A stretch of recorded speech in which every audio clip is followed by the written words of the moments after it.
Welcome to Intentional Divorce Insights. I'm Leah Hadley, certified divorce financial analyst, accredited financial counselor, and the founder of Intentional Divorce Solutions. I'll be your guide through the complexities of divorce, finance, and emotional wellness. Join me as we uncover practical tips and empowering insights to help you navigate your divorce with clarity and intention. Hi there, and welcome back to Intentional Divorce Insights. I am so happy that you are here with us today. We have a guest that we are going to be talking about a really important topic that comes up with clients a fair amount. So I was really looking forward to meeting Kent. This is Kent Darcie. He's the founder of Adult Children of Divorce Ministries. He is committed to breaking the cycle of divorce among adults with divorced parents. Kent is also a licensed professional counselor in Michigan. He authored Choose a Better Path, Overcoming the Impact of Your Parents' Divorce, which is a devotional that helps adults with divorced parents identify and process issues created by their parents' divorce. Since 2004, Kent has written and spoken extensively on the impact of parental divorce that continues after their kids are grown. He is also addressing the latest wrinkle in parental divorce, gray divorce, which occurs after the children have grown. Kent's newest book is due in the fall of 2025 and is tentatively called Preparing to Say I Do When Parents Said I Don't, the premarital guide for adults and divorced parents. Adults with divorced parents. Kent has been married for over 40 years to Kathy, and they have 3 adult children. Welcome, Kent. Thank you so much for joining us. Well, thank you. It's great to be here. Kent, I'm curious how you got into this work. Can you give me a little bit of background? Sure. My parents divorced when I was 13. And basically I went from seeing my father every day to seeing him 3 to 4 times a year because he moved away. And I love my dad. I know some people didn't have great relationships with their dads, but I had a fabulous relationship with my dad. But my mom basically raised myself and my 2 younger sisters, and she had to deal with an angry young teen. And as an adult, married, 3 kids, and we were attending a marriage retreat, and I felt that God said to me, Ken, if you don't get your act together, you're on the same emotional path as your dad. And at that point, he was an adult child of divorce, from an adult child of divorce, from an adult child of divorce, which is pretty common, and had already divorced twice and was heading towards his 3rd marriage. And that scared the bejeebers out of me because I love my wife and I didn't want a divorce. And he led me to a book called The Unexpected Legacy of Divorce. And I'm basically a researcher at heart and did a lot of research, talked to counselors and adults with divorced parents and all sorts of people. And basically was serving on a church board at the time and said, we need to let people know about this. And they said, well, go for it. So 20 years ago, I presented my first all-day seminar on the impact of parental divorce on the kids, basically to share what I'd learned. But one thing I want to just say up front, I always do, is that this is not about bashing divorced parents. If you're divorced, and which I would imagine many of you are going through it, this is not about beating up divorced parents. My parents are divorced, and I love them even more after I processed through this stuff. But there are issues that the research shows does impact the kids when their parents divorce and adults when their parents divorce that we're going to need to talk to about that today. Absolutely. So what are some of those common issues that affect adults with divorced parents? Well, if like my parents divorced when I was 13, if you're high school and under when your parents divorce, the biggest issue is unresolved anger. Basically, just a couple of the issues include loss. We can lose standard of living. We can lose whole sides of the family. Sometimes we can't do sports because we're not around enough to do the practices. Lose friends. There's just a lot of losses, and we get angry. The other big one that we can talk about with anger is what I call the loyalty challenge, which is basically, who do you love more, me or dad? And we end up in this kind of in-between thing, and that creates anger. Another issue is fear. There's a lot of fear of abandonment, fear of divorce, fear of rejection, fear of doom, which is an interesting one. Basically, the fear of doom is waiting for the rug to be pulled out from under us at any time.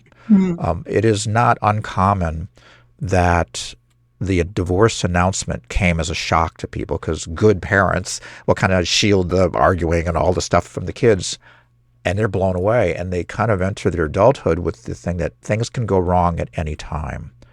And that one's particularly interesting because if you're from an intact family, the husband's, work is going good, family's good, marriage is good, we get a raise, everything's great, your anxiety level goes down.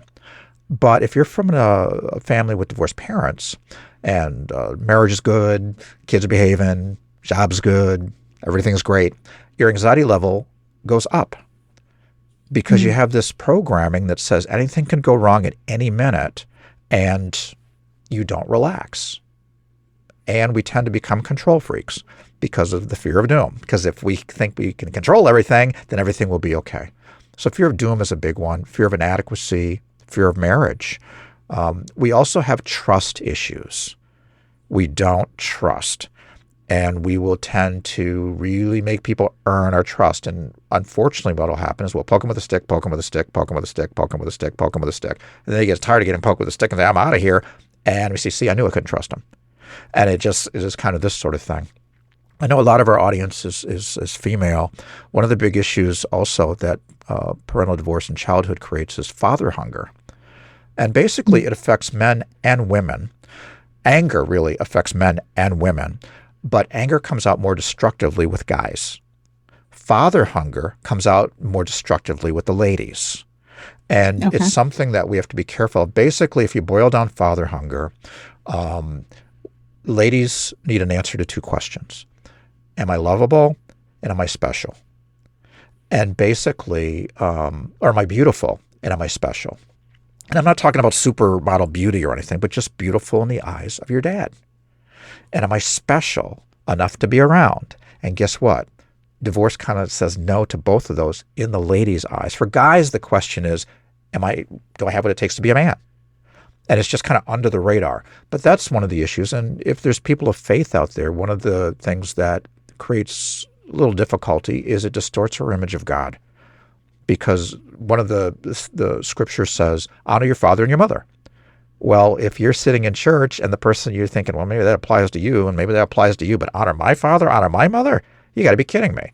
And we start to cherry pick which scriptures apply and which ones don't. So those are the major issues that impact adults when their parents divorce when they're kids. That's so interesting. And there's so much there, right? And you can see how just hearing you talk, that would play out in, potentially in somebody's future marriage or current marriage, depending on the situation. I'm really interested in this book that you have, Kent, coming out. What are some of the strategies that you share in this book for people who are getting married and want to feel confident that they are going into this marriage eyes wide open and ready to make it work? Well, one of the things that is, the first thing is we have to acknowledge the issue exists. Sure. I was in denial for decades until I went to the marriage encounter thing where the God said, you're going to get your act together. Things are going to collapse. And denial is really, we are in a culture that says it's not a big deal. It's just a bump in the road. And if we're getting married, one of the list that I just gave you of items that adults with divorced parents struggle with, if you go to a marriage conference or read a marriage book or go to a marriage site, the very issues they'll tell you to strengthen a marriage, those are the very things that we struggle with and undermine relationships. So the first thing is we want to understand what's going on. And probably half of the book deals with what are the issues, what's going on, how are we feeling, was there an affair in there? But the book is basically intended to come alongside traditional marriage counseling, or premarital counseling that tends to not deal with this stuff. If there was an affair, guess what? There's trust issues. And it's not going to come up. Who's where at the wedding? Who wants to be in which pictures? We don't have an image of family. We don't have an image of communication. The only communication most of us saw was not super great. Communication issues. And basically the book takes us through where are the areas that perhaps were weak and how can we strengthen them. Excellent. I think that's going to be a tool that helps so many people. And I'm looking forward to reading it myself as a adult who had divorced parents and then went through my own divorce and then now remarried. I think it'll be really interesting. It's for married and remarried because it's about when I do a workshop or do a talk or whatever, about half the audience is divorced already, and often don't know some of the issues that may have contributed to that. On the guy's side, it's anger. We see a lot of anger, and the anger is often, attributed to a lot of the things that, occur when there's a parental divorce. Yeah, absolutely.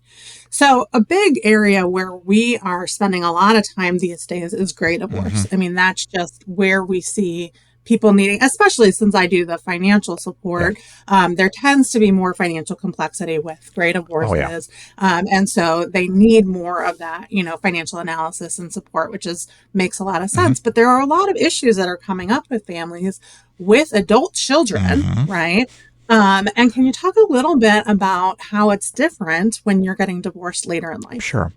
And ironically enough, the initial data coming out on gray divorce is coming out of the lawyers' offices, because people are coming in and going, we went, and the lawyers are like, wait a minute here, because as you had said, financial, whatever. However, one of the things that's important to understand, particularly the gray divorce, is that, and there's a book called Home Will Never Be the Same Again by Friedenberg and Hughes, great book on gray divorce.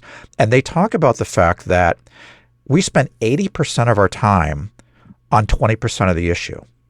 20% of the issue is the finances and all that sort of stuff. 80% is emotional. Now, when you deal with the kids, one of the problems in many ways, gray divorce is worse on the kids than when they're kids, because the first issue is there's no support. If your son or daughter or yourself, you go to work and you say, I just got a call after 35 years, my parents are getting a divorce. What you're going to hear is, well, what's the big deal? You're not home anymore. And, it's, aren't they entitled to have a happy life? They don't understand that now your whole childhood is now in question. They don't understand that now you're explaining to your kids why before you were going to grandpa and grandma's house and now you're going to grandpa or grandma's house. They don't understand that your whole world has changed. And it becomes really problematic. Another issue with gray divorce is TMI. Too much information. What happens is basically the parents treat their kids like adults. And whereas when you're a child and your parents divorce, good parents will shield you from all the gruesome details. When you're an adult, you're old enough to understand why your mom is a deadbeat or your dad never does whatever. Or, for 20 years I've been suffering, I've never been satisfied for 20 years. I don't want to hear this stuff, la, la, la, la, la, la. I mean, but they treat them as adults. And they miss the fact that there's just nowhere to go and they're getting too much information. Another issue is the loyalty challenge. I mentioned that, with anger. When you're an adult, you should understand why mom is this or dad is that. So it puts stress on the loyalty challenge because you're old enough to understand. And we don't want to be caught in between the two. The other thing is interesting with the loyalty challenge with gray divorce is that it messes with siblings too. And I've been doing this for 20 years. And gray divorce has kind of come on the latter part of that. But I have yet to see any pattern as far as who sides with who. It's not like the gal side with mom and the guy side with dad. It's kind of all over the place. So not only are you not getting support and you're getting information from the parents, the siblings aren't even always in sync. So you have that problem. Another issue with gray divorce is doubt. There's kind of this thing that says, well, if mom can put up with that all these years or dad can put up with that all these years, then, we can make it with our problems. But when the marriage collapses after 35, 45, 52 years, basically this doubt comes in that if they couldn't make it after all this time, how on earth are we going to make it with all our issues? And just those seeds of doubt kick in. And again, for people of faith, you have this issue where it distorts our image of God. What's the deal? They went to church. I mean, how did this happen? What's going on? And how can I trust you if this is going on? So it creates a number of issues that are problematic. That's so interesting. I'm curious, what would good support look like for adult children? It's interesting.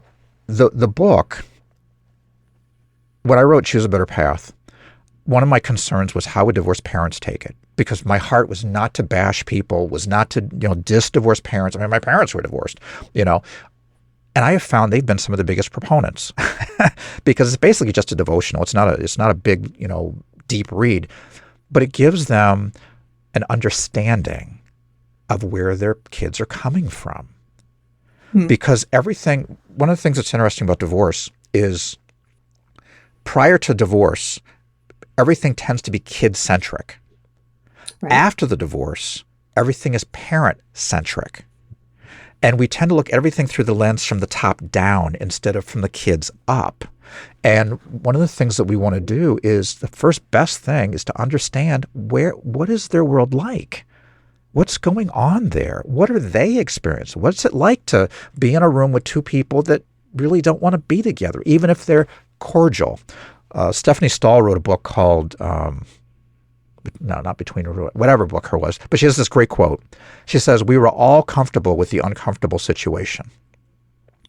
And I love that quote, because there's this tension, the loyalty challenge. I don't think parents really get how strong that is. How can you help your adult children? Give them permission to be able to be with the other spouse without feeling guilty, because they will. And even when you give them permission, they still feel guilty. You have to reinforce it. But and don't do TMI. Don't make them choose. Well, basically all the co-parenting stuff that you guys teach. Don't put the kids in the middle. Don't use them. Don't badmouth the other person. When I counsel, and I'm dealing with somebody who's going through a divorce, one of the things I try and encourage them to do is look at the war and not the battles. Take the high road, because sooner or later, the kids get it. If you're bad-mouthing, or your spouse or your ex or whatever is bad-mouthing all the time, you may think like you're going to win by, helping them to see how bad the other person is. But eventually, when they get to the end, in a majority of the divorces, center of the bell curve, they find that they learn that things happen, we don't get whatever. But if you've burned that bridge, they see the truth down the road. They'll go, you know what? Dad never said a negative thing about Mom. Mom never said a negative thing about Dad. And that's when you win the war. That relationship is there. But if you're busy bad-mouthing, and now one of the big phrases is parent alienation, which is kind of the extreme version of what normally happens, doesn't work on the long term. So, follow the co-parenting rules, learn what they are, follow them, understand what is going on with your kids, and develop that language from the bottom up and not the top down. I think that's so interesting. And it really is true. When people, because a lot of people wait till their kids are grown up to divorce, right? Yeah. They want to stay together for the family or whatever. But then the kids are sort of like, all right, we're done raising the kids, right? And then they're kind of like all of those conversations we have about proactively talking to your children about, that you still love them and you care about them. And, all of these things that we talk about for children who are younger or still at home are still important, right? Absolutely. For our adult children, but they're sort of taken out of the picture. And certainly I see way too frequently the too much information being shared. Oh, yeah. And yeah, that's unfortunate. Or we only stayed together because of you. Please don't say that. Right. Please don't say that. And you'd be amazed how often I hear that. I can imagine. Because I hear it. I mean, I don't know about people saying it directly to their kids, but I hear it all the time, right? So I can imagine that it gets said, to the kids as well. And there's not ill will. When we started this, I said, it's just not about blaming parents. And that's the biggest thing that, with the ministry, I think, there's not ill will with the parents. One of the things in doing this for 20 plus years, when you're dealing with the adults with divorced parents, you also deal with divorced parents. And you see the pain, and you see the woundedness, and you see the desperation, because even though, 50%, which is not true, but, even though everybody's getting divorced and that sort of jazz, when it happens to you, it's like a snowflake. It goes in single file, and everything is changing, and the emotional pain of a divorce is off the charts. I've heard divorce described as the funeral that never ends. It just goes on. If somebody dies at 42, it's unfortunate, it's horrible, it's before their time. When somebody leaves at 42, it's rejection. They don't go away. Now you've got other people in the picture, and it just complicates everything. So that the emotional pain on that side is huge. But that can blind us to what our kids are going through. And we have to be very, very careful that we don't put onto them our pain, because that can happen very easily. That is such an important point, and I'm so glad that you shared that with us, Kent. I could honestly talk to you about this all day. I just think your perspective is fascinating, and I'm looking forward to checking out the book you have coming out this fall for sure. Where can people find more information about you? Because I'm sure there are other people like me who feel like we're just kind of getting, scratching the surface, and there's so much more to learn. Yeah, the website is hope4adp.com. Hope4adp. adultswithdivorcedparents.com. And basically, there's a whole wealth of resources there. There's blogs and podcasts. And I like to say it's not the Kent Darcie show. The resources basically are the best that I can find. If you're, if you're a mom, a wife, and you're listening to this, and you have divorced parents, there's a great book called Daughters of Divorce by Terry Gaspard. And it really steps into, like I mentioned, father hunger earlier. It really steps into that because the divorce kind of reprograms our brain. And we don't even realize these things are running under the radar. So those type of resources are on the website. Good books, podcasts. But it's also important to not be in denial. I was in denial for years. Not a big deal. The holidays are a hassle, but, I'm okay. I'm fine. And I wasn't fine. And I was putting huge stress on my marriage. And chances are you're not fine. So learn what the issues are and get with somebody. If you've got a girlfriend or, somebody that you trust, go have coffee. The Choose a Better Path book is interesting because it basically is just little vignettes. It's a page and a half or whatever, and kind of walks people through the various issues that may be affecting them. Anger, bitterness, grieving, because we do grieve. And that's an interesting thing, real quickly, is that when your parents divorce when you're a kid, you grieve what could have been. When your parents divorce when you're an adult, they grieve what should have been. We already had it. We've been going to the cottage since I was 5. We just celebrated your 35th anniversary. It was there. All my other parents are divorcing, but that would never happen to my house. And now it's happening. So we grieve what should have been. Very different type of grief. And there's forgiveness, triggers, anger, of course. And also there's a chapter on, hope. But it's a whole bunch of vignettes. But the one thing I have learned about the book is it's important to go through with somebody, because it will stir up stuff that's really helpful to go through it with somebody. So the resources, the website, and if you're a person of faith, God is with you. Even though everything is crazy, He is with you, and He is the God of hope. And very often, with all this craziness, hopelessness can kind of drift in because things are so out of control. With God, there's always hope. So we can also turn to Him in prayer. Oh, fantastic. We will include links to Kent's website and his book and all the information that was shared. I know you referenced a couple of other books in the show notes. So if you're looking for that information, you can find it in the show notes. Kent, I so appreciate you taking the time to talk with me today. I think this is just great information for our audience. And for those who are listening, thank you for being here with us, and we will see you next week. Thank you for joining me on Intentional Divorce Insights. It's a privilege to share this time with you. I hope each episode offers valuable guidance to navigate your journey. If you find our content helpful, please leave a review to help others discover the benefits of intentional decision-making in divorce. Until next time, take care and continue to embrace your path with intention.